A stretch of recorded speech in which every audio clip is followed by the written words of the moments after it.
The relatively one-sided MAGA civil war between Republican Speaker Mike Johnson and his friend, Marjorie Taylor Greene, further escalated today when Greene appeared on Tucker Carlson's show, and together they bashed Johnson, lied about Johnson, and spread some unhinged conspiracy theories about Johnson in a deranged rant. But before we unpack all that, if you end up liking this video and you want to support the channel, please be sure to hit the like, subscribe, and alert bell before you go. I'd greatly appreciate it. All right, friends, so we have a couple of clips to look at here. And full disclosure, I'm not exactly crying tears about the plight of Mike Johnson. He's a terrible person. He is the leader of a dysfunctional, incompetent, bad faith Republican Party, which is only making the country weaker. And he's just a terrible guy. He has terrible values, terrible policy ideas. And Marjorie Taylor Greene and Tucker Carlson are also equally terrible. So we're talking about this only to further illuminate the fractures within the Republican Party, yet another reason why they are terrible for governing, and also things that could potentially be exploited by Democrats, by liberals, by the left in an election year, right? Because as we discussed in a previous video today, before this Tucker Carlson video dropped, Mike Johnson is desperate to persuade people that he's got this under control. Guys, listen, Marjorie's just frustrated, right? When she introduced that motion to vacate the chair, that was her just kind of lodging a complaint. It's like a suggestion box. Obviously not. She has sincere, even if they're deranged and unhinged, even if they have no basis in reality, Marjorie Taylor Greene is acting as though she believes the terrible thing she said about Mike Johnson, right? Now, Mike Johnson is in this position because, again, the math doesn't change. No matter if you have Kevin McCarthy as the speaker, Mike Johnson as the speaker, or whoever else. The Republicans effectively have a one-seat majority in the House of Representatives. They can't be the tail that wags the dog. And the thing that tipped Marjorie over for Johnson is that Johnson agreed to a 6-month spending bill for the federal government, right? After kicking the can down the road, after bringing us to the brink of an unnecessary and painful government shutdown time and time again, Mike Johnson finally made the decision, the somewhat wise decision, to say, you know what, we need to keep the government funded, right? It was a good decision. If Republicans had any sense of honor, they would have honored the deal that they made with President Biden back in May of 2023 during the debt ceiling negotiations. But Republicans have no sense of honor, so this is, I guess, the best we can do. But that day, Marjorie Taylor Greene introduced a motion, not a privilege motion, a motion basically keeping it on standby to do to Mike Johnson what was done to Kevin McCarthy. Now, with all of that context in mind, as Mike Johnson's trying to persuade people that, hey, there's no real beef here between me and Marge, Marjorie Taylor Greene is going out on a right-wing press tour, Steve Bannon's War Room podcast, a MAGA podcast, and now Tucker Carlson. We're going to play this clip. It's about 2 minutes long. This is just a snippet of the deranged 20-minute rant, 15-minute rant that the two of them exchange about Mike Johnson. Well, I have noticed, just from living in Washington for so long, that a lot of the top decision makers are lying about their personal lives. And there's something, really amiss there. Mm-hmm. I would definitely say Mitch McConnell would be among those. And there does seem to be a connection between the creepiness of your personal life and the deception around your personal life and your willingness to vote with the other side.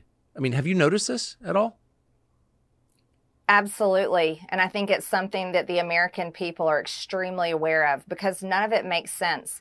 Yeah. How do you become Speaker of the House? And let's look at that. It's basically like there's establishment Washington runs like a company. We could call it the firm.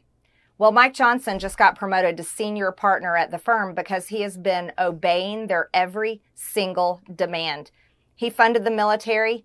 He funded the military-industrial complex and everything that they want done. He funded Biden's open border invasion. He funded the Green New Deal, the climate agenda.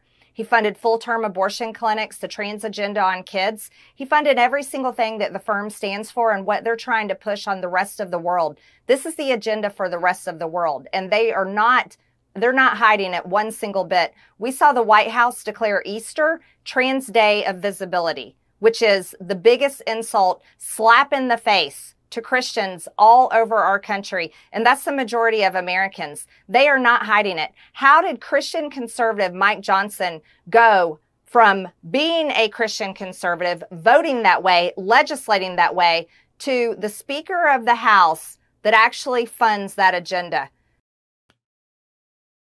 Everything she said there was just impossibly incoherent and riddled with lies. So, okay, a couple of things. Let's go in reverse order, I suppose.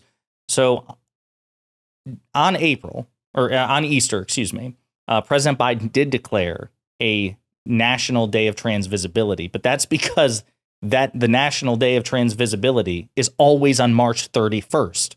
It's been March 31st in 2024, 2023, and all the way back, I think, until 2009. It's a fixed, specific date. Easter is not. Easter moves around. Easter just happened to fall on March 31st this year, so it's not like Biden went out of his way to piss off Christians, okay? So she's just completely wrong there. But Mike Johnson threw a fit about that. He also spread the conspiracy theory that Biden, just concocted this trans visibility day and was trying to, offend Christians, devout Catholic Biden. So Mike Johnson believes the same crazy thing that Marjorie Taylor Greene believes about that day. Okay, so I don't know why she's attacking him, right? It's a repugnant belief, but it's one that they both share. She's pretending that he doesn't share it, that he's apparently pro-trans now, when in fact he's obviously not. And then this idea that Mike Johnson is giving Democrats everything they want. Are you serious? Lady, what are you talking about? Mike Johnson has been a pain in the ass for Democrats since he got the speaker's gavel. There is no Republican speaker in this majority, including Kevin McCarthy, who was an ally to the Democratic Party. Mike Johnson has allowed the formal impeachment inquiry into President Biden. He has also refused to fund the government until recently because he's offered one continuing resolution after another. This Congress, because of Mike Johnson's leadership, went from a very productive iteration of Congress under Speaker Pelosi into the least effective Congress and the least productive Congress in modern U.S. history. All of that's because of Mike Johnson. We can't get anything done comprehensively because of Mike Johnson. Mike Johnson helped kill a bipartisan border bill that Democrats and Republicans and independents in the Senate wanted. There is no evidence whatsoever that Mike Johnson has been an ally. Believe me, I wish he would. I wish he would be an ally, but that would require Mike Johnson to be a radically different person. But this, again, goes to show you where Marjorie Taylor Greene is and the dissonance between her and Johnson. Because, again, Johnson's going around telling people, we're friends. We're friends. Don't worry about it. It's no big deal. Guys, I got this. I got this. And then Marjorie Taylor Greene's effectively giving him the finger, saying he's no longer Christian. He's no longer conservative. He's not really a Republican. He's the Democrats' best friend. He's funding a pro-trans, pro-prosecuting Trump agenda. All of it is just impossibly incoherent. And I don't know what the agenda is here, because what does Marjorie Taylor Greene think she's going to get from this? There's really nothing that Mike Johnson can afford to give her, certainly not in an election year, because Democrats would and should mercilessly pounce on any shenanigans, any obstruction, any incoherence, dysfunction, and stupidity coming from the House Republican Conference. So it's not like they have a margin for error, especially with, again, that one-seat majority. That one-seat majority that became a one-seat majority because of people like Marjorie Taylor Greene, and to some extent Mike Johnson too, because he's actively enabled the crazy in the GOP. Now he's put in a position where he actually has to lead the crazy, and he's finding he doesn't like it all that much. But this is where they are. And I hope Democrats are watching. I hope the president's watching. I hope the Biden campaign is watching, and that they're mercilessly going to pounce on this. And this might very well trigger further resignations from Republicans once they see this crap, especially if there's a very real risk that they will have to go up against it again, right? What happened with Kevin McCarthy, that they have to relive it again with Mike Johnson. And by the way, people have said, well, maybe Democrats will save Mike Johnson. Not for free. They shouldn't do it for free. They should extort him, politically speaking. They should say, hey, you want to keep the speaker's gavel? You want to keep your job? You want our help? Then you will give us things that we Democrats want. You will serve us, at least to some extent, if you want your job. Democrats should absolutely be ruthless in this respect. But speaking of which, I want to play a clip, too, in which Jake Tapper kind of roasts Marjorie Taylor Greene from comments that she made earlier today. And also, there is a CNN Republican guest who basically tries to blame Democrats for the situation. We'll play the clip and we'll unpack it together. All right. Now, normally I'm reluctant to give a microphone to Congresswoman Marjorie Taylor Greene, but she speaks for a big part of the Republican Party, a part that has really had an impact on Congress. Absolutely. I mean, look, I work for Tim Scott, and that was, Tim Scott approves broadly, of degrading the Russian military through aid to Ukraine. And when we'd go to Iowa, that was something that, we'd have to deal with a little bit. But look, I think a couple keys here. A, when this actually comes to the floor or around that time, does Trump weigh in? We already saw what he can do around some of the border bill at the end of last year. What does he say on this? Number one. Number two, it's a little bit different than 6 months ago, I think, also because there's less of an incentive for Democrats to let this thing go totally off the rails and bring the House to a standstill like we saw was frozen for 3 weeks when they didn't have a speaker. I want to interrupt right there. That's the part that I am really annoyed by. This guy is a former advisor for Tim Scott, another Christian conservative hypocrite, I might add. Notice how he tacitly tries to blame Democrats for the chaos that plagues the Republican conference, particularly in the aftermath of Kevin McCarthy's ouster. Republicans apparently don't have agency. It's not their fault for the Civil War. It's actually the Democrats' fault for allowing it to happen. Again, it just goes to show you the utter lack of ability to take personal responsibility or accountability for their actions. Republicans have no agency in their mind, that they have to be graded on a curve. Super gross. But anyway, I'll continue because, again, Jake Taberg offers kind of a low-key, nerdy roast for Marjorie Taylor Greene, which I think is appropriate.